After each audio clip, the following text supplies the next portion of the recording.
voice. I would like to welcome everyone to this lecture by one of our most illustrious alumni. I'm not going to tell you anything about her because Roger Solomon is going to introduce her. But I would just say one of our most illustrious alumni, Professor Sid Smith, who's the president of the MLA. This is co-sponsored by Baker Nord and also by the Friends of English. Thank you, Shelley. Roger Solomon, and may I call Roger Solomon our beloved emeritus professor?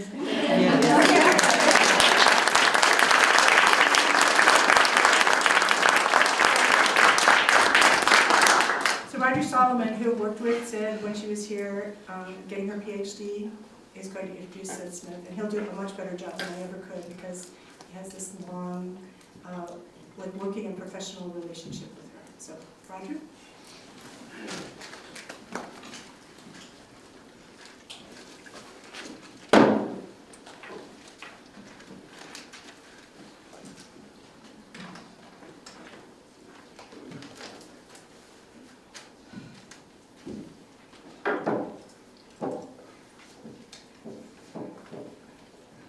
Well, after that introduction, heaven knows what you expect to hear from the beloved figure. But,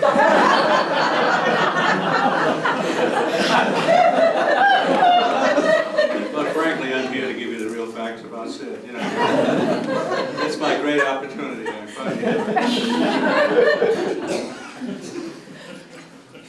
She remains the most distinguished figure of our department, and notice that we still claim her, and we will continue to claim her, even though she graduated in 1971. But they had to find someone old enough who knew her, and someone who could introduce her. And you may have heard, as General MacArthur said, that old soldiers never die. They just fade away. And frankly, we're lucky when they do, aren't they? Well, this is true not only of military organizations, but it's true of academic departments, frankly. We can think of many old soldiers that have faded away before now. Anyway, they dragged me out of cold storage for the occasion. They did finally find someone. Actually, I admired Sid as a student now some 40 years ago, and she was, and she is now, a personal friend. And most importantly, I have followed and I have admired her extraordinary career. And I want to review it very briefly with you now because I know you want to hear her talk. And I want to give you some sense of her widespread interests and her list of publications. I can't give you, of course, any kind of complete description because that would take the rest of the evening. I want to read briefly, though, from the University of Michigan website. It will give you some sense of her interests. Anyway, here is what the students are told about her. Her interests are Afro-American, American, 20th century American, autobiography studies, gender and sexuality, intercultural and post-colonial studies, law and literature, theory, travel, visual culture, women's literature. You might say, lucky the students at the University of Michigan. Her research interests, let me read just a couple of lines further, are listed primarily autobiography studies, feminist theories, women's literature, human rights, and narrative. Her secondary interests, it's not enough, you see she has primary interests, her secondary interests, I will go on. Travel narrative, literature and memory, post-colonial literature and theory. Her books include, and believe me, I am offering the short list here. Her books include Where I'm Bound, Patterns of Slavery and Freedom in Black American Autobiography, of 1974, A Poetic of Women's Autobiography, Marginality and Fictions of Self and Representations, in 1987, Subjectivity, Identity, and the Body, Women's Autobiographical Practices in the 20th Century, 1993. And many other books, I need hardly add, essays and reviews edited or co-authored. Including, incidentally, and I don't want to omit this, including co-edited with Julia Watson of Ohio State, the important Reading Autobiography, A Guide to Interpreting Life Narrative of 2001, recently reissued, and I believe being sold right outside the door by the Minnesota Press. This book, 10 years old, has had an enormous influence, as you might imagine, on a whole generation of students. Our speaker tonight has taught at the University of Arizona, at Binghamton, let me try that again, and presently she's at the University of Michigan. She was chair at Michigan from 2003 to 2009. She's the Martha Gurnsley Colby Collegiate Professor of English and American Studies. And of course, she's presently the present president of the Modern Language Association. Her topic tonight is America's Exhibit A, Hillary Rodham Clinton's Living History and the Genres of Authenticity. I'm proud and pleased to introduce Professor Sydney Smith.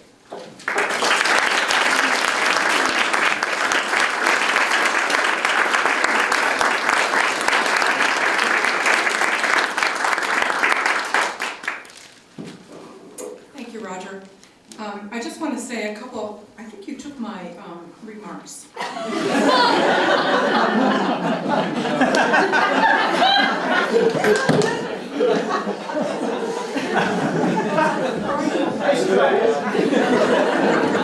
Dearly beloved.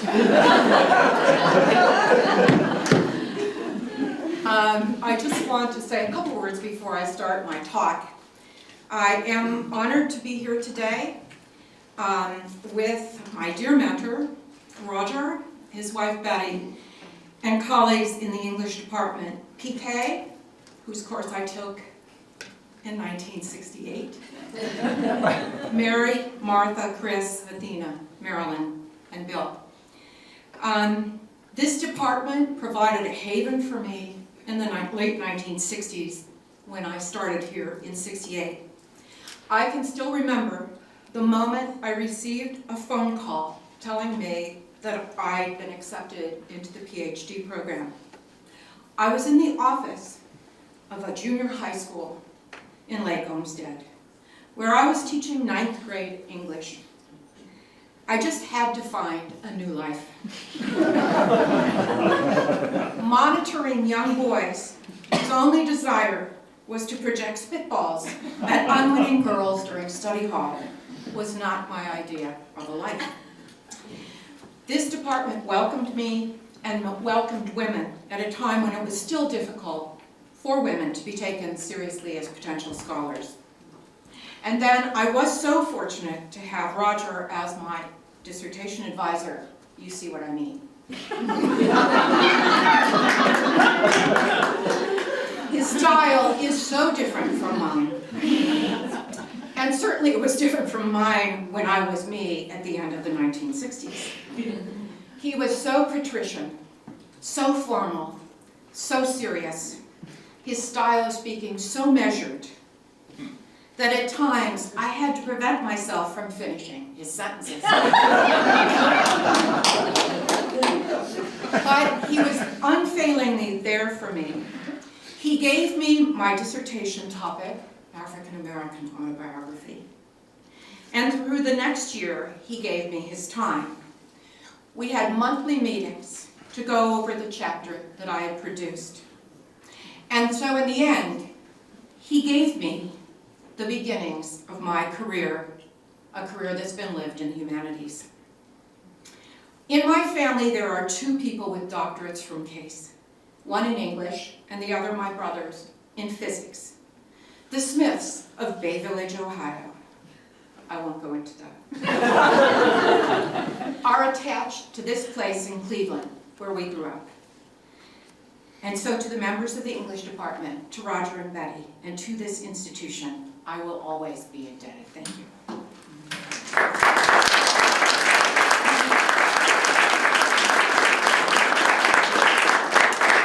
Okay, now I'm going to give a talk. Now, this is going to be a little long, but I think it will be of interest, and it is an academic presentation, but I think it's also accessible to a general public.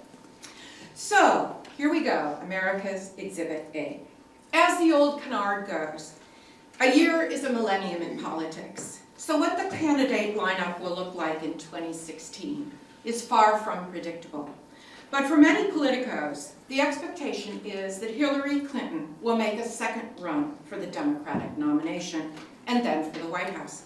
She will be 69 in 2016, not the oldest candidate. Ronald Reagan was 69 when he was elected. She'll have her experience as Secretary of State in the Obama administration, international bona fides and security credibility that expand her claims to formidable expertise. I gotta get organized here, sorry. Oh, here's the lead into this. Does she have the stuff to come on hardball into the belly of the beast? Okay. That's Chris Mann.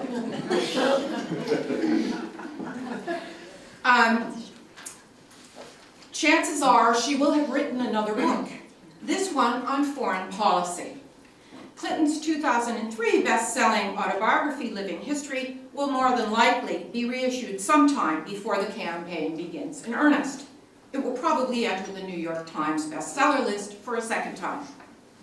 Given this possible future for Clinton's autobiography, I want to return to Living History to meditate on the political uses of autobiography in the gendered arena of American presidential politics. Living History earned big bucks. Its audiobook version won an Emmy. The book tour, interviews, and reviews that followed put Clinton in contact with a national audience of celebrity fans and supporters, the citizenry of potential voters that the aspiring presidential candidate would recruit into what she calls Hillary-land. Translations of the book, including the Chinese version, turned her autobiography into a global bestseller. As prologue to the campaign for the presidential nomination, Living History sought to do the social work of convincing the voting public that a woman could assume national leadership. Not that Hillary was the first woman to launch a presidential bid in the United States. Margaret Chase Smith was the first, who was a congresswoman and a senator from Maine, made a bid for the Republican nomination for the presidency in 1964. Some of us in this audience will remember that, losing out to Barry Goldwater. And Shirley Chisholm, congresswoman from the 12th District of New York, made a bid for the Democratic nomination, the first by an African American in 1972. But Clinton was the first former First Lady to position herself for a presidential run, and the first woman with national and global name recognition and celebrity status to establish a viable plan for pursuing and gaining the nomination. The Hillary of Living History, then, would translate celebrity aura into active support, skepticism into investment, and do so by performing a convincing political persona. But how would this woman, this feminist professional, former First Lady, and elected senator craft the story of representative Americanness in the hyper-masculinized genre of the aspiring candidate's autobiography? And how would she perform the intimacy that secures the claim to authenticity in this highly mediated form? To ground this discussion, let me summarize the context in which candidate autobiography is produced and circulated. In the densely mediated environment of contemporary presidential campaigns, the political persona is ever more deftly and promiscuously imaged, voiced, choreographed, and networked. Central to the political utility of the persona is the life story, a performative occasion for legitimating power, wherever the actual politician may be at any particular moment. And much of it is spent in what the political scientist John R. Corner describes as the sphere of political institutions, scripted through established roles and functions. The persona circulates through an ensemble of idiomatic effects across diverse contexts and interactions. The best-selling autobiography of the aspiring candidate circulates these idioms of political agency to a broad public and to decidedly strategic ends. The aspiring candidate wants to get a book written, get it out, get it read, and get it on the New York Times bestseller list. Its very shelf life registers its power to project electability and compel voter support. Through it, the candidate would fashion a viable political persona, compel the devoted following of the celebrity, and secure the symbolic relationship between the life story and the political system. He or she, that is, would project the political individual as an embodiment of representativity. Okay? In the first decades of the 21st century, memoir culture, celebrity culture, and presidential politics converged to convert a life into money, message, and conduit for affective attachment that circulates through what Lauren Berlant defines as the intimate public sphere. How does the book of the life do its political work? Well, politician, ghostwriter, agent, and publisher collaborate to produce a book typically incorporating photographs, the iconic images condensing the arc of the life and fixing embodied images to the political persona. The emplotment of the life story inserts the narrated I in a succession of events, unfolding actions and relationships, projecting a kinetic narrative fable. The narrating I functions as the voice of the politician, seeking to capture the ear of the other, the reader sitting at home in a coffee house, on the beach. And in its address to the imagined interlocutor, the narrating I promises to draw the reader into the promised zone of familiarity, identification, and affective attachment. This is the performative relationality of autobiographical narration. Iconic, oral, kinetic, and performative dimensions of autobiographical narration are mobilized in campaign autobiographies to project a believable or sincere political persona. But exactly how is authenticity produced in this most utilitarian form? Autobiographical discourse itself promises a kind of authenticity, consolidating the intimacy of the first-person witness voice. The very act of holding the story in one's hands and of listening to the voice of the politician, for some, overcomes, if only for a moment, the sense of remoteness between voter and candidate. But there are other metrics of authenticity effects. At the intersection of the idiosyncratically personal history and shared communal discourses. Generic intelligibility, by which I mean a species or template of storytelling that is recognizable to an audience, is certainly one of the most important in producing authenticity effects. For the political candidate, generic intelligibility attaches authenticity and sincerity to the story about being American.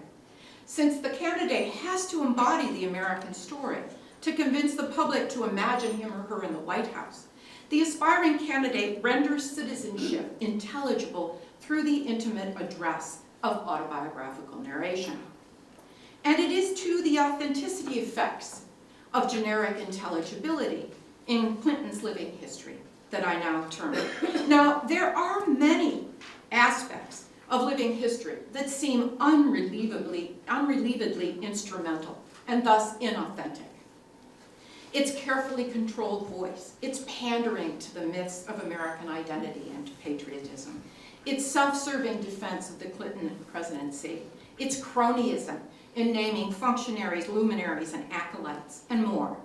And while the fact that it is ghostwritten certainly does not surprise, of course ghostwriting has long been an aspect of presidential memoirs, Clinton names 3 contributors to the book in her afterword.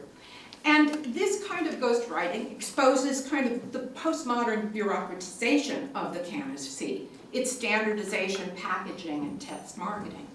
From one point of view, then, living history gives us a corporately produced faux authenticity of the test-marketed Hillary, the prized political commodity of contemporary political cultures. But that doesn't get at what is really interesting about living history, at least interesting to me, and how it projects a viable political persona. What is fundamentally at stake in this book that would launch 1,000 voters is how to find the right story to tell, how to mobilize genre to do the social work of launching a presidential bid by a feminist woman. How would this aspiring feminist candidate project for the people what Dana Nelson describes as critical to producing the aura of constitutional presidentialism? That is a, quote, concentrated and purified experience of representation in the executive body of the president, the concrete correlative of national manhood. Actually, living history mobilizes a constellation of genres and autobiographical discourses, all of which produce their different authenticity effects, effects that project a real Hillary.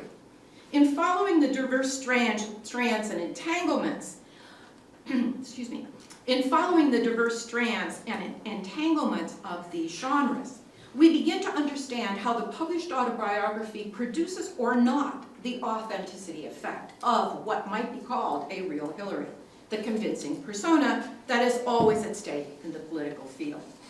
So let's consider how living history mobilizes its real history through something like 6 different genres: modernist Bildungsroman, feminist Bildungsroman, first lady memoir, buddy narrative, celebrity confession, and war memoir. Along the way, we'll see that the authenticity effects of these generic modes in action are often contradictory and competing. So let's go at this. Bildungsroman, I've paired the 2 of them together. So this is Bildungsroman and feminist Bildungsroman.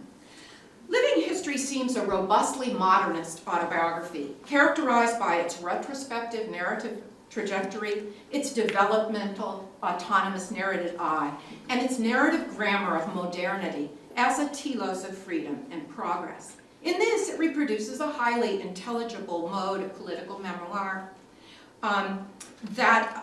in which individualized narrators use kind of linearity and a realistic mode to recount their lives and to suggest that their selves cohere into a coherent narrative.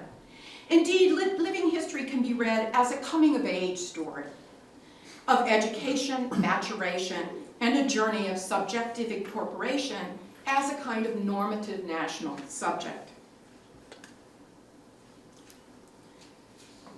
The first paragraph of Living History announces the trope of this national subject. I wasn't born a first lady or a senator. I wasn't born a Democrat. I wasn't born a lawyer or an advocate for women's rights and human rights. I wasn't born a wife or mother. I was born an American in the middle of the 20th century, a fortunate time and place. Living history produces what Joseph Slaughter describes in another context as a kind of tautological, teleological structure of Bildungsroman. That is, it situates the human personality both before and after the process of incorporation. The narrating eye of the autobiography is the elected senator who tells a story of becoming what she already was from the beginning. As such, the narrator acts as a guarantor of the First Lady's enfranchisement as a bona fide and electable candidate. The Bildungsroman form here reproduces the realness norms naturalizing American national identity.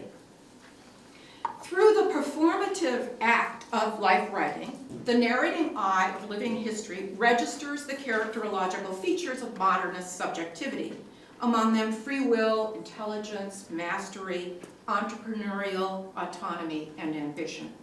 This reiteration of the national fable of individualism secures the symbolic relationship between person and nation. As Philip Holden observes, the social action of modernist self-narrating involves projecting the legitimacy of power by suturing the story of the individual to the story of the nation, projecting as it does so the coherence of both the national subject and the nation. Yet, as he also observes, the modernist autobiography of the political leader has been a masculinist mode of the Bildungsroman, conjoining the phallic agent of narration, the linearity of progressive time, and the symbolic narrated I. The realness norms producing the authenticity effect of American identity for the aspiring presidential candidate are effects of the masculinist tropes of phallic leadership. In this light, let's return to the opening paragraph and reread the next sentences. I was free to make choices unavailable to past generations of women in my own country and inconceivable to many women in the world today. I came of age on the crest of tumultuous social change and took part in the political battles fought for the meaning of America and its role in the world. Here the narrator positions herself in a history that Lauren Berlant suggests is about the crisis of the national narrative. That is, that it's an as yet realized embodiment of the abstract principles of democracy. So here emerges a second generic mode. The narrated history is routed through the genre of feminist Bildungsroman. The arrival in the Senate seat for the former First Lady is the culmination of the feminist fable of the struggle for full citizenship. We observe the voice and form of feminist Bildungsroman, when the narrator tells us what it was like to be a woman in the Seven Sisters College, in the anti-war movement, in law school, in a campaign, in the governor's mansion, in the law firm, in the White House, and on the senatorial campaign trail. We hear it also when she parses her discomforts with gendered roles, her negotiations of gender bias, and her analysis of gender ideology and action. This Hillary positions herself as a generational symbol, America's Exhibit A, the embodiment of the future of America's second wave feminism and of America itself. The feminist Bildungsroman produces its authenticity effects by condensing the story of second wave feminism. Clinton's narrative is the generational autobiography of women fighting for equality in the workplace and in national politics. In a world, despite formidable obstacles, accumulating success and power as entrepreneurial feminists, projecting themselves as individualist agents of change. Its claim to authenticity is an effect, of its triumphalist plot of achievement against the odds, and its tacit acknowledgement that most women have to work far harder than men to get respect, that they cannot just be charismatic political personalities. So America's Exhibit A in the feminist Bildungsroman reiterates the individualist plot of development and possessive masculinity of liberal feminism at the same time that she keeps in play the feminist critique of normative masculine national identity. Okay, so that's Bildungsroman and feminist Bildungsroman. Now, First Lady memoir and buddy narrative. Living history also has to be read as a First Lady memoir, Clinton's contribution to an intractably gendered tradition in American political life. This genre is by definition a narrative of a gendered role, of heteronormative coupling, feminine subject positions, and feminized fables of identity that attach both the narrating and narrated I to another, the husband, whose history as president compels the wife's version as the summation of her identity. It is a genre out of women's culture, identified with affect and mission. As such, it is a genre that reproduces the gendered privatization of politics. It is also a haunted genre, inflected as it is by the cultural anxieties surrounding the role itself, a non-elective, non-constitutional post that troubles the notion of legitimate power in a representative democracy. The role of the First Lady in what might be called the first heteronormative relation is a role without a warrant. Or rather, its warrant is to maintain the integrity of the zone of presidential politics as phallic ground, as a masculinist zone.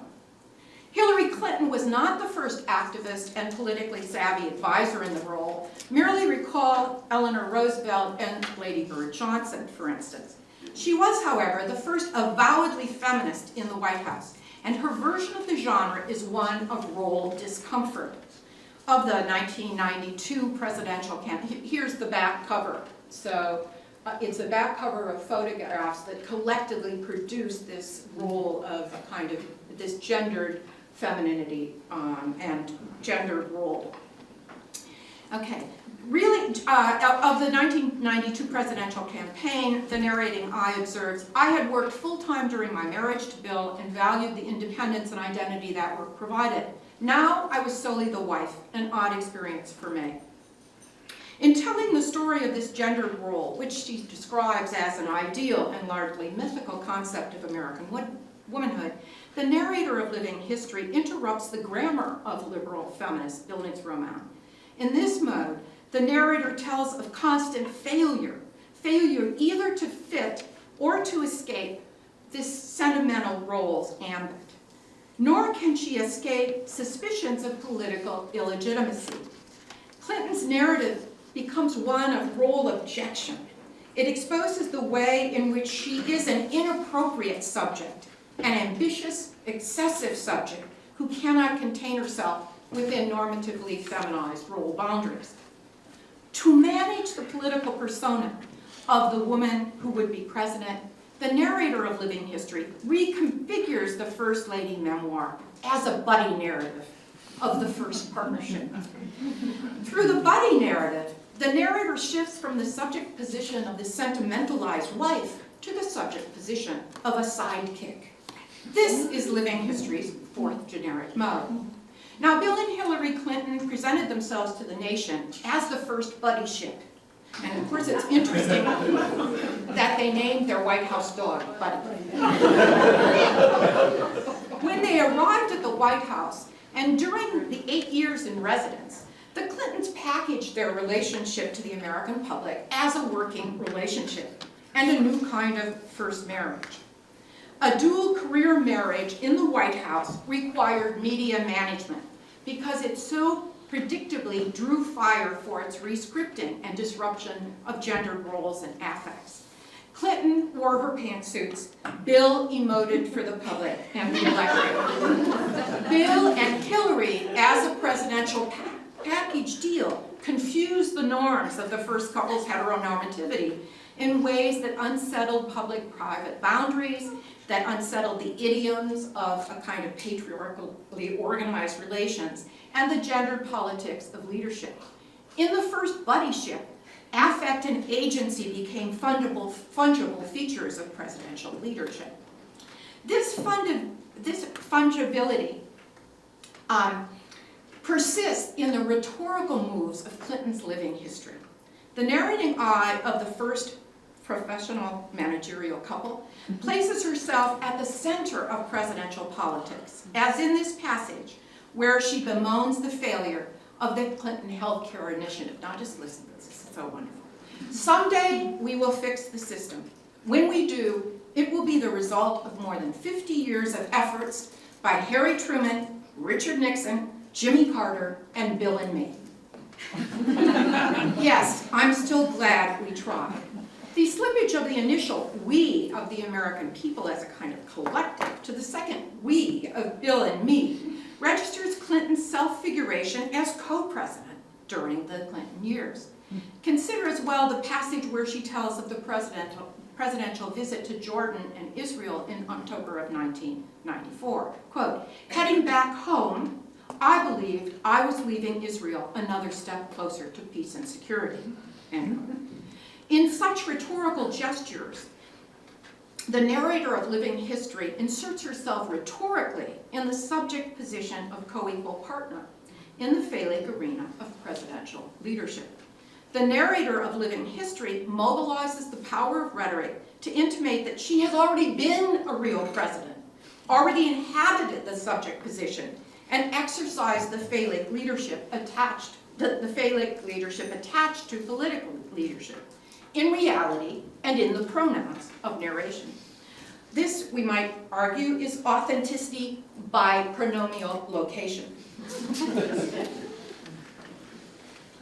Been there, done that, already been a real president. Okay, now I want to talk about celebrity confession and war memoir. Written in the wake of the president's very public adultery, living history is dogged by Bill Clinton's sex acts. With the publication of the Starr Report in 1998, the president's privates, as Lauren Grass notes, had become, quote, the vital center of public discussion in the United States and the world. And she goes on to say, this repeated thrusting of the pornographic penis into a public realm organized around the symbolic phallus indicates a crisis in the patriarchal structure of authority that has traditionally undergirded the American public sphere, end quote. Hillary Clinton's intimacy with the president's privates became a public affair in all senses of the word. That spectacular scandal had consumed the celebrity tabloids as well as national news media. Indeed, the coverage of the scandal, the Starr Report, and the impeachment turned the mainstream news organizations into touts for pornographic representations and pleasures, moral outrage, and crusader zeal. Reviews of the book indicate that for many, finding out what Hillary would say and how she would say it drove readers to purchase and consume living history. The public had watched the first soap opera, lived through its high drama, a drama that turned male politicians into moral hysterics. The public, pundits, and politicos had struggled to script Hillary's reaction, her predicament, and her emotions, parsing every gesture, every look, every behavior, every statement that she made.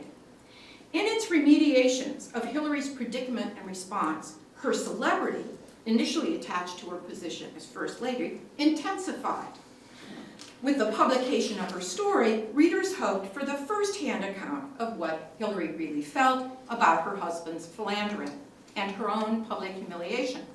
Readers and reviewers read, that is, for a mode of celebrity confession, the revelation of the gritty details of betrayal, humiliation, and rage. The narrator of living history might have both mobilized more sympathy by playing to the tropes of celebrity confession, emoting for the public nurtured on narratives of debasement, personal pain, and overwrought emotion.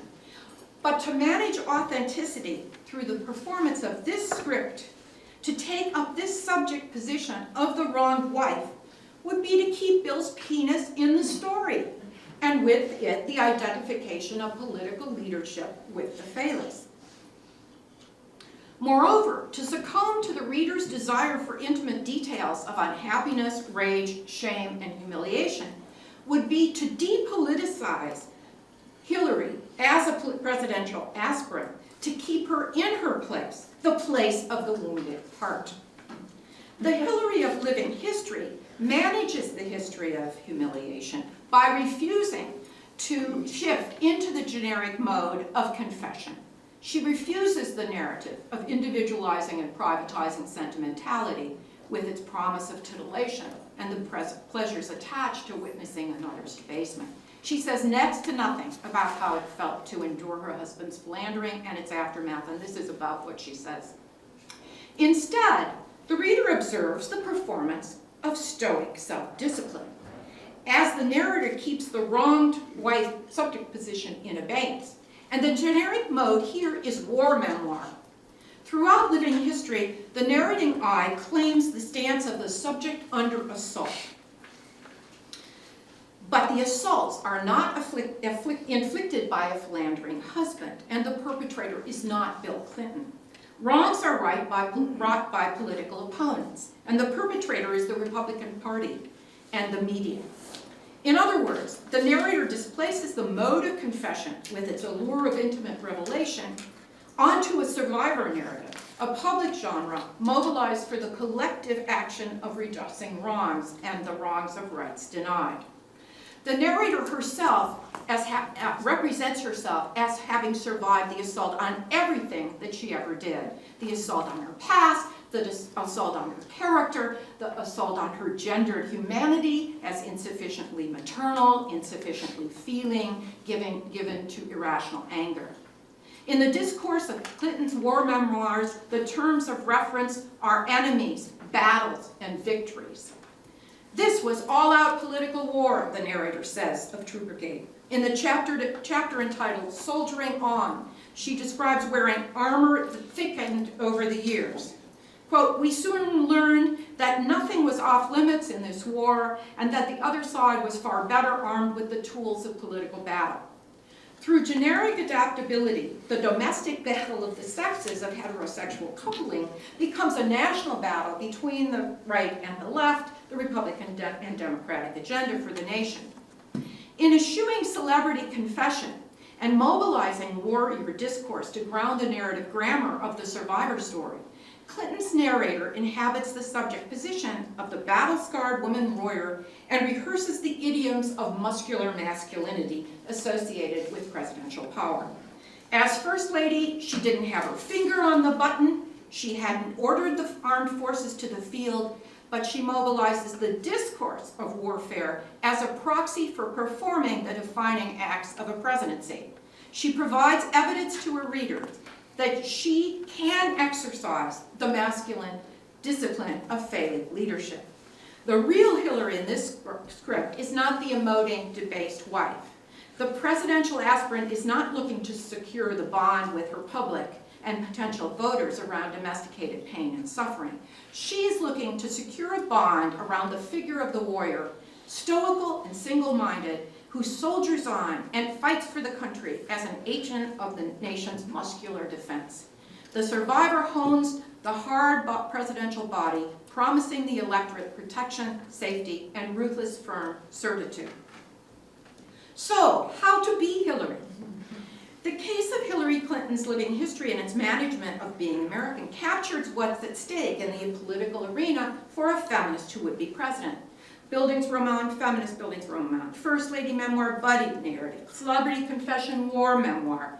The heterogeneous, sometimes conflicting genres of life writing organizing this utilitarian project expose the difficulty of successfully managing political and politicized gender through masculinized and feminized versions of genre. It takes a village of genres to make an onion. For the aspiring candidate, the genre of feminist Bildungsroman secures the realness norms of American political identity that join person and nation. Among them, as I noted, the characterological features of American individualism and the universalized figure of national belonging. Yet the mobilization of feminist Bildungsroman has two countervailing effects. It exposes the realness norms of modern autobiography as masculinist norms, and it scripts the normative narrative that is the nation's privileged fable of American political identity of its gendered features. Doing so, it would remake the nation as more fully inclusive, women's citizenship as full rather than partial, and Hillary as a real candidate. But even as living history presents a paradigmatic case of the legacies of 1970s liberal feminist discourse, two specters haunt the grammar of the feminist Bildungsroman.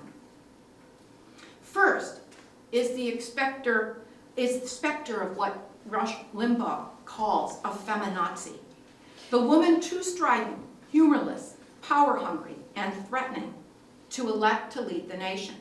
This alternative version of the real history had long circulated in hostile media that portrayed her as a lying, cold-hearted bitch, a scandalous person. We sense this ghost every time the narrator makes a joke and pokes fun at herself. Now, second is the specter of the feminist who failed to assert her agency to sever a relationship that had been the source of betrayal and public humility. public humiliation. The first specter, the feminazi, is a specter of too much feminism. The second is the specter of too little feminism. And the contradiction that's set in motion by her mobilization of these different genres undermines Clinton's claim to the authenticity of either her femininity or her feminism. The negotiations of the First Lady memoir also failed to produce a determinate ground upon which to authenticate her political persona. In political terms, this is a genre and an abject subject position from which Clinton must extract herself if she is to position herself for a run for the presidency. But on the one hand, the First Lady memoir tracks the story of romance, marriage, motherhood, and service to her husband and to her country. She performs the woman who stands by her husband, protecting his story. But the narrative of role objection, of being unhappy in that role, reproduces the portrait of a woman who is clumsily or uncomfortably feminized, as the serial recourse and references to unsuccessful hairstyles metonymically suggest. She's always talking about not finding the right hairstyle. So she reproduces, in the First Lady memoir, she reproduces the realness norms of femininity, but she also undercuts them with her sense of being in this abject role.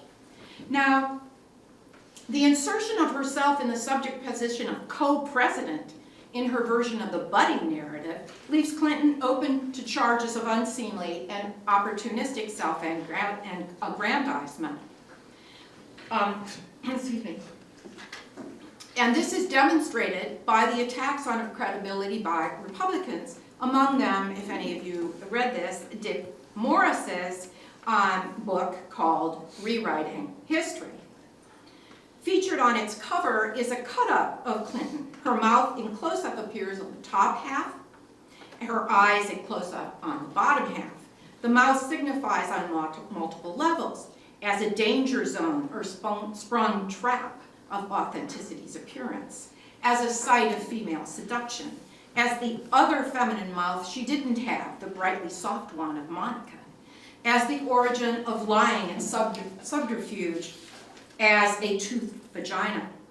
The mismatch pathologizes Clinton as an untrustworthy, congenital liar and demonizes her as monstrous woman, at once too feminine in her wiliness and not feminine enough in her lack of sexual attraction. The dismembered Hillary here becomes the personification of scandal, the scandal of illegitimate, corrupting power whose name is woman. It isn't just that Hillary Clinton lived through a scandal. It is that she is a scandal. But it is not only her frenzied antagonists who made trouble for her buddy story, the buddy did as well. Bill Clinton penned his own presidential memoir, and when My Life appeared in 2004, now he dutifully delayed it for 1 year until hers had been out. His life story only energized opposition research. Now Hillary detractors could use his history to reinforce their claims of her self-serving fabrication. The book, to retrieve his presidency and himself from the scandals of the Clinton years, effectively marginalized his wife's book and undermined the credibility of her claims to the first buddyship, as it was bound to do. And this is the back cover for Bill's book. You can see Hillary's kind of only in there once, and it's all about, kind of the narcissistic adulation of Bill himself. In a certain way, Bill's narrative puts Hillary back in place and reminds the public that he will not go gently. The former first buddy will not be buddied up.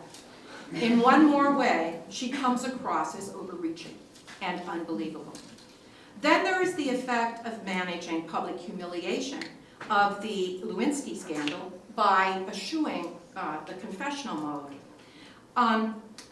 In the dramas of celebrities that are fully sexualized and sensualized, the kind of celebrity dramas are about the realm of sexuality and sensualized beings. And they appear in public as kind of untouchable icons of libidinal attraction. protecting her privacy by refusing this narrative, by refusing the subject position of a sexualized celebrity icon, the narrator reinforces the media images and representations of her as a kind of non-sexual woman, or rather as too manly and self-controlled to be a sexualized woman. Further, the oral signature of the political persona, the war memoir persona, produces a flatness of affect that belies the generic avowal of sincerity and confessional truth-telling. And the rhetoric of bellicosity deployed in the performance of self-command undermines the intimacy of an intersubjective relationship between Hillary, the narrator, and her reader. For the woman who would be president, the competing demands of what Dana Nelson calls this hard body and the soft body of presidential leadership cannot be so easily negotiated. On the one hand, the political persona can appear too feminine to be president. On the other, she can appear too masculine to be president. So, all 6 genres of life writing promise some grounds of authenticity upon which the candidate Hillary can project her electability.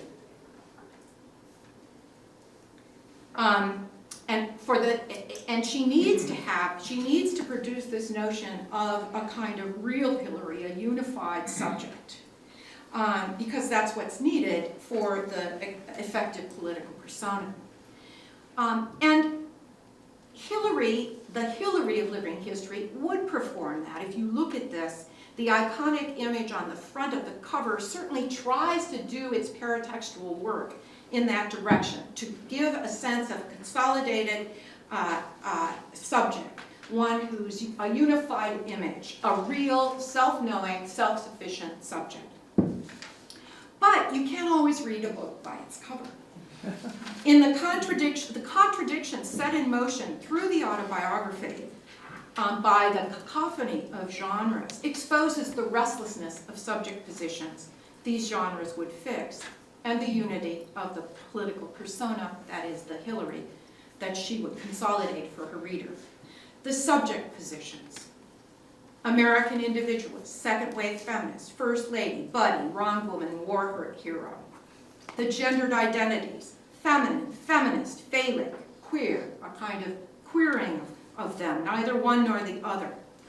The restlessness of the generic modes also opens up the suspicion that it is impossible to locate the real Hillary and any ground of authenticity to the political persona except the exhibit A of ambition, and thus the public judgments: too much femininity, too little femininity, too much feminism, too little feminism, too much muscular masculinity, too little phallic authority, too hot-tempered, too coldly calculating, too soft, too hard, too indeterminate. In the realm of politics, where the currency is the production of a real self, living history seems to give us instead a kind of refractory postmodern surface. Now, this kind of attempt to produce a viable political persona will probably continue, especially if or when Hillary Clinton makes another run for the presidential nomination in 2016. As I noted in the opening, probably Clinton will have written another book. The narrator of this next book, who will be the former, could be a sitting over the former Secretary of State, will also be a corporately produced persona of a would-be president. But the question is, what will the next book be? What will it do? And what will be the grounds of authenticating a real Hillary? Thank you.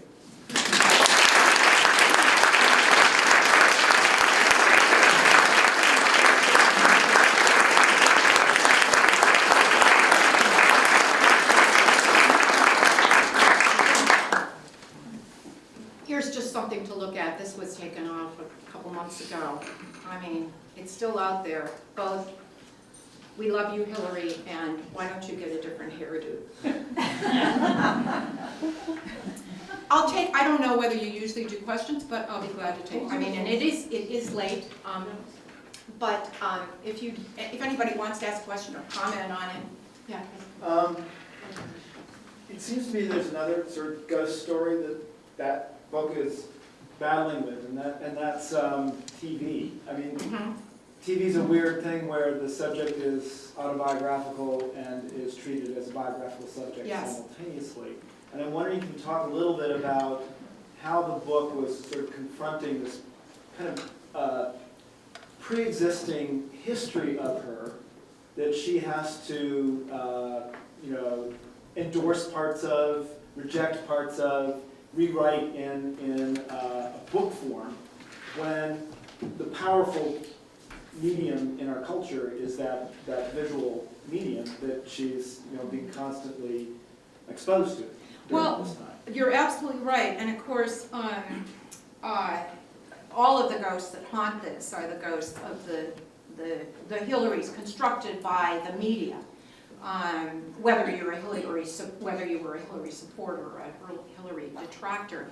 Now, the thing about a book is that it's not just the publication of the book, it's all of the stuff that goes around it. So it's covered on TV, she's interviewed on TV, she goes from book signing to book signing, she's covered in the local media as the book signing, to the degree that she has a lot of Hillary fans at the book signing. It produces this kind of buzz around her as a potential candidate.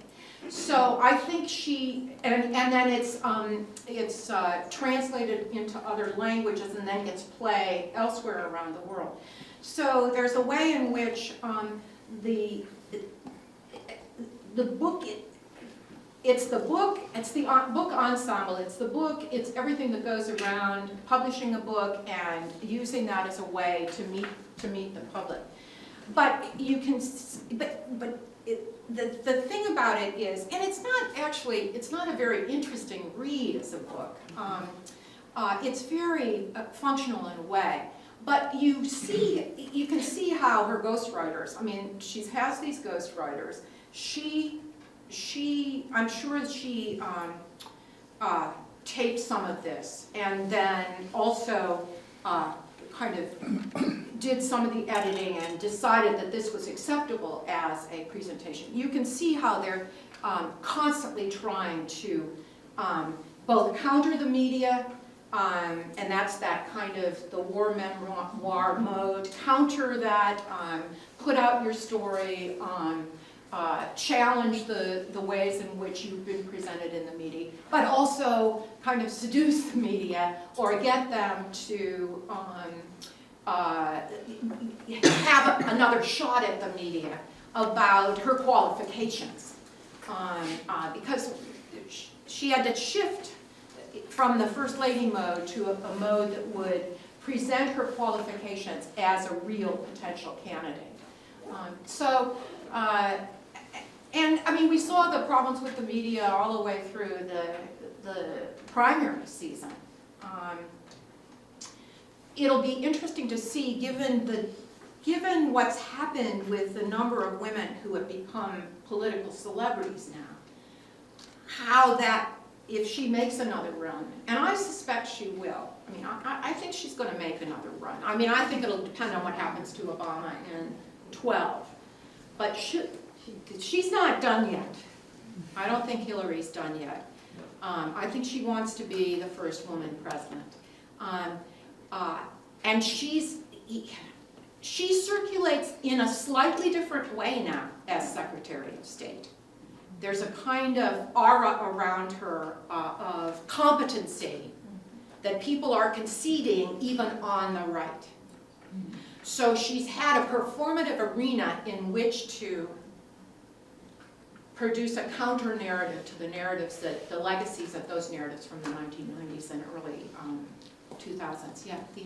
I actually wanted to ask about that, the role of Secretary of State, that it has always struck me as rather interesting. Very strong Hillary supporters, of course, very disappointed when Obama did not pick her Yeah. for his vice presidential candidate. And there's still lots of murmurings, right, about will Joe Biden step down in 2012, would Hillary take Right. the job, right, of vice president, right? And I'm wondering if you could fit those two different positions, right, into either the genres that you've invoked, right, or other ones, because it has always seemed to me that despite the fact that the job of vice president, that person takes on the mantle, right, of, the next presidential candidate, inherits that position, it's always struck me as a position that is so similar to that of the First Lady, right?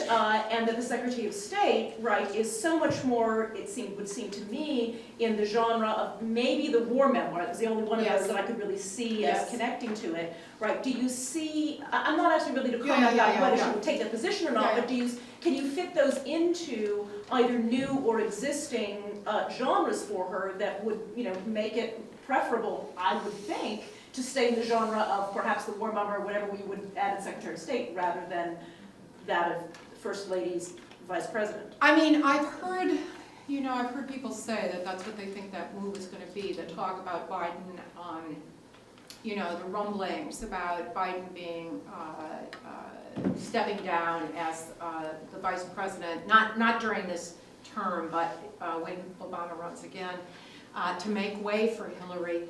I think you're right about the vice presidential role filled by a woman would invoke a kind of first vice presidential candidate lady. Although going there via the route of Secretary of State would mediate that. That'll be I do think she's going to write another book. It'll be very interesting to see what it will be. I think it will be about international politics, and it'll be about the role of the United States in the next 2 decades. And that's another way in which, that's the book that then will get on the bestseller list. And that'll be that's a kind of genre of competence and of a broad kind of global vision, and away from the personalized. There is another memoir that's out there now, and I think it's doing the work, and that's Condoleezza Rice's. Apparently it's going to be a 2-volume. People are talking about whether she's getting ready to make a run for the presidential nomination, and for the Republicans, it's the right moment for her to get this book out. It's very interesting, and she's on the hustings. She's been on all the public media. Her name is now out there. She kind of disappeared for a while, but now it's out there. And very interesting to think about the, kind of placing this autobiography at this certain moment, getting ready. Yeah. This question is as much political as it is literary, but I was thinking about the other women who are now prominent in politics, whose biographies, whose life stories are so different from Hillary's, and you think about what she has done to authenticise her story. What about all these others? And I mean, Christine O'Donnell, the woman, the woman in South Carolina, Sarah, I don't want to say her name. And, people like that throws all kinds of monkey wrenches into the concept of authenticity. So where did you go with that? Well, it's very interesting. Palin had her. Well, first there was a book while she was president that was put out of her speeches or something. It's writings by Sarah Palin. That came out during the election. Governor. She hasn't been president yet. I'm sorry. Just want that on the record there too. Yes, that's right. Governor, in the vice presidential bid. That's a whole other. This question about the rights production of a certain kind of femininity. of a fighting femininity, the kind of grizzly bear femininity. But also, you know, with hers, I didn't read it. I mean, I was going to do a longer project on political memoirs, but they're so boring to read that I thought life was too short, and I didn't want to spend a couple years reading them. So I read the reviews of them, so then I can speak about them with great authority. The thing about Palin's, everybody, all the commentators, and Frank Rich did a fabulous piece on it, that what you see in that is the desire just to be a celebrity. I mean, and the fascination with celebrity. I mean, this is the whole other thing that you have to think about is how is celebrity produced now? How is it that we can produce candidates that are only media constructions, which is what's happening with a lot of the younger, up-and-coming generation of women political figures. Yes? I enjoyed your talk very much, and one of the things that fascinated me about it was this look at Clinton's autobiography as a kind of paradigm for a successful woman politician. But when one starts to talk about paradigms, especially in the literary context, one is motivated to think about archetypes. And the archetypes for a powerful woman in literature are not very good.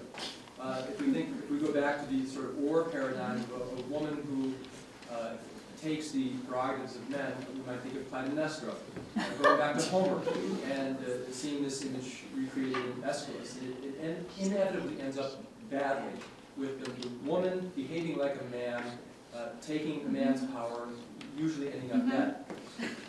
We can also think about Lady Macbeth. And in fact, back in the 90s, I remember a colleague once calling Hillary Clinton Lady Macbeth. Yes, yes, yes. So the question is, how, with this paradigm in mind, these paradigms in mind, how might she change the paradigm? Would it be by changing the icon she uses? You used several times, 3 times in your talk, the same picture of her. Is there an image that's even nonverbal that she could use to mitigate this view of herself? Well,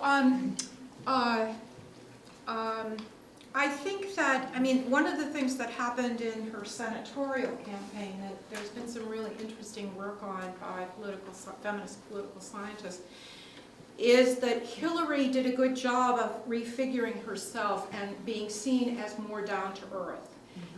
There was a lot made about her laughter, her laughing, her drinking. Do you remember that? Her drinking beer, the listening tour, remember, all the way through upstate New York.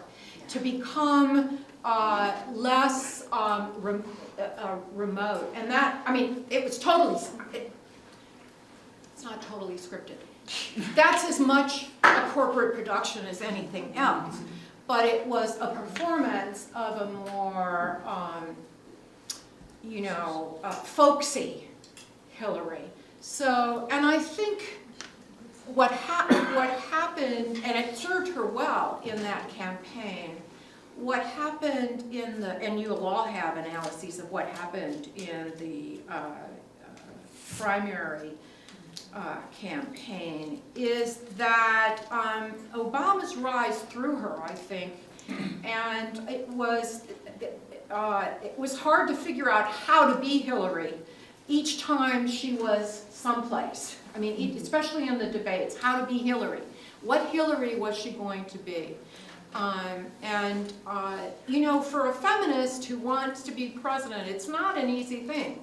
The other women, the women on the right, run against feminism. They're anti-feminist. They're powerful women. They're anti-feminist. And so hers is it's a very difficult position to be in. But I think, I think she might, I think given the time and this experience that she'll have in a different arena, she's outside of the constant media factory. I mean, she's more she's more presidential or secretary of state, whatever that, whatever that is, when she's imaged to the public. And she comes off as very knowledgeable and a powerful Secretary of State. So I think that'll help mediate all of that kind of noise in the system about the strong woman. I mean, about the frightening, the kind of Medusa figure, the frightening, powerful woman. Yeah. Could you say more about what you are referring to when you say authenticity Yeah. in this context? Yeah. What I'm interested,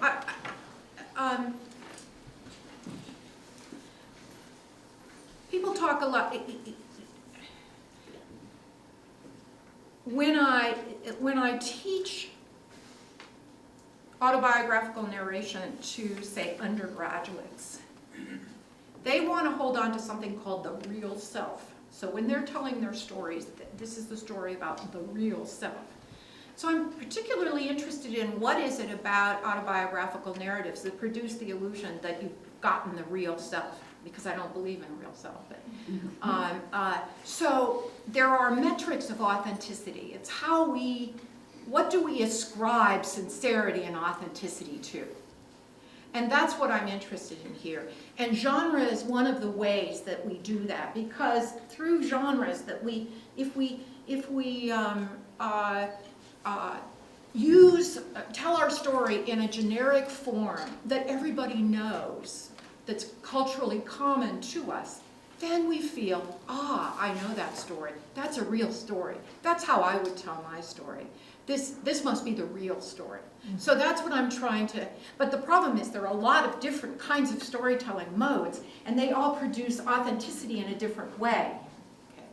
Okay. So that's why I became really interested. I'm very fascinated by the effects that genres produce in everyday life, basically. That's why I'm so interested in autobiographical narration. Does that make sense? Thank you. Yeah. Martha? It's related. It's the connection between the ghostwriting, Yes. sort of the heavy ghostwriting, and what you're talking about right here. So, Yes. and these are actually almost empirical questions. What do you know about her actual connection between this staff here that is creating these effects for her that she gets to adopt or reject or whatever at every given moment in the production of these objects? That's a very good question. I'm not trying to suggest that somehow there's a strategy session where people think, what genre should we produce to produce this authenticity effect? She and her ghostwriters are telling her story. It's that you never tell your story outside the narrative modes that you know from your cultural surround.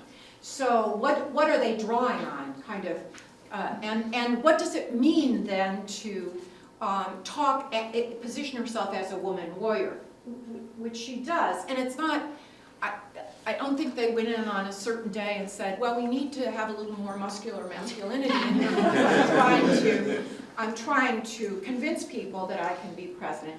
It's that's the discourse through which she understood that part of her struggle. It was a war to her. But war means you've got warriors, which means you have certain kinds of subject positions. You have certain ways of thinking about yourself as a warrior. And of course, her ghostwriters, and the ghostwriting thing is a whole other, that's a whole other complicated thing with political memoir, because they're almost all ghostwritten, except there's this wonderful little bit, Dennis Kucinich.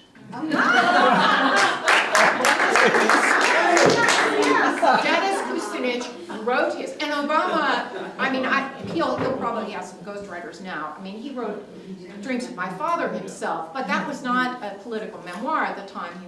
He probably was thinking about it, but he wasn't there as a politician who then needed to, just get this narrative out. One of the most surprising things, and I didn't realize this, but this may be my naivety, Profiles in Courage was ghostwritten. Everybody thinks that, Ted Sorensen wrote that, you know. But that was really, you know, what interested me about political memoir is, at what point in the 20th century did candidates begin writing their autobiographical narratives or producing them? Before the election. Mostly, there were always campaign biographies, but mostly they were written after somebody was a president. But now, I mean, if you looked at in 2008, every candidate had their, you know, McCain has 4 of them. He's the only one who puts his, by the way, almost the only one who puts his ghostwriter on the cover. I mean, it says it's written by these 2 people. So ghostwriting is an interesting thing, but I read a really interesting essay by a woman in Rhetoric who was talking about ghostwriting as a bureaucratized form of writing now. That that ghostwriting is what is done. It's the production of a certain kind of officialdom and official narratives. So anyway, I don't know how I got off on that, but that's about the problem with, you know, how to think about the ghostwriting. Was there a question? Yeah, Betty. Well, what's so troubling about being authentic is you have to be inauthentic to be authentic. Yes. And why is it that we want authenticity? Why is it that authenticity is the core in the political realm? Trust. Because it's tied to something called trust, but it's also a form of modernity. It's a modernist formation, so it's very interesting. I'm waiting for the time when political life nobody will worry about authenticity. It's all produced. It's all Photoshop. Does it matter today? Does it matter? Oh, absolutely. Absolutely. If you read, I mean, if you talk to people about why they like particular politicians, look at the people, people say about people, she's just like me. I mean, that's just like me. I mean, that's what Christine O'Donnell, just like you. And Sarah Palin, I'm just a mom like you. People want authenticity. The politicians pander to authenticity. Yeah. Probably everybody here knows this, but I certainly don't. She was raised Republican. When did she become a Democrat? It was when she got, I think when she went away to Smith. Wellesley. Sorry, for those of you who went to Smith. I think it was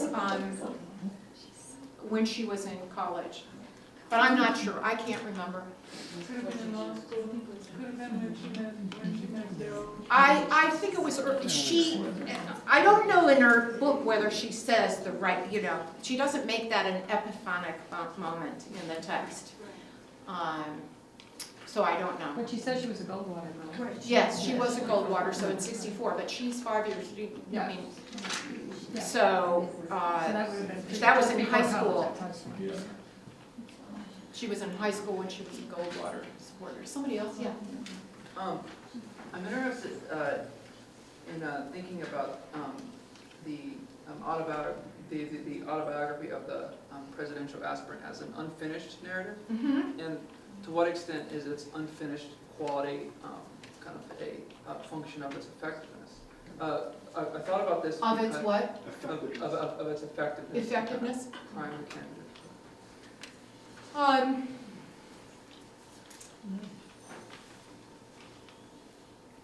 Well, I mean, all autobiography is unfinished. You have to die. It's all unfinished. Compared to, because it's interesting, that wasn't fair, but it was my first thought. Her book compared to Clinton's memoir, which is that genre of presidential memoir, which is, this is what I'm writing after my presidency is over. It's kind of a closing up of the narrative of his presidency, versus something like Obama's, which is building to you know, the actual, you know, campaign? Yeah, well, I mean, people write narratives for all kinds of reasons. Right now, a lot of people write them to make money because we're in a, you know, kind of the memoir boom, the commodification, kind of tremendous commodification of life storytelling. But people write narratives in medias res. Even Bill Clinton is in medias res. Now, his presidency is done and he's trying to give it a spin, but he himself struggles in there to figure out, he tries to give people a narrative that will explain to them why he screwed up. But I bet if you read that, you wouldn't necessarily feel he'd kind of come to the end of that. I mean, his narrative is in the middle of that crisis in his presidency all the way through. So now it is the case that and after a presidency, memoirs are very instrumental as well. Now the interesting thing that I discovered, I was at a conference on political memoir, presidential memoirs. They're often not very good sellers. They often go onto remainder tables. But they make a lot of money. Now George Bush's are going to come out pretty soon, I think. And the Clintons had a big package. I think she got something like 8 million, could be a 10, or she got 10 and he got 12, something like that. So, and probably most of that went to legal bills from the impeachment to wipe that clean so that she could begin to build up pay off the debt so that she could get ready to run. So they're all doing something, whether it's positioning yourself for a run or telling people why your presidency was great. I mean, not very many people kind of describe why it wasn't any good. The only, the one that people talk about, of course, that's the best presidential memoir is Ulysses S. Grant's. And he wrote them to support himself. I mean, that's the other thing. He wrote, sometimes it's just to make money. I mean, to in earlier times, to just have something to live on. Any other questions before we break up? Thank you. You've been a wonderful audience.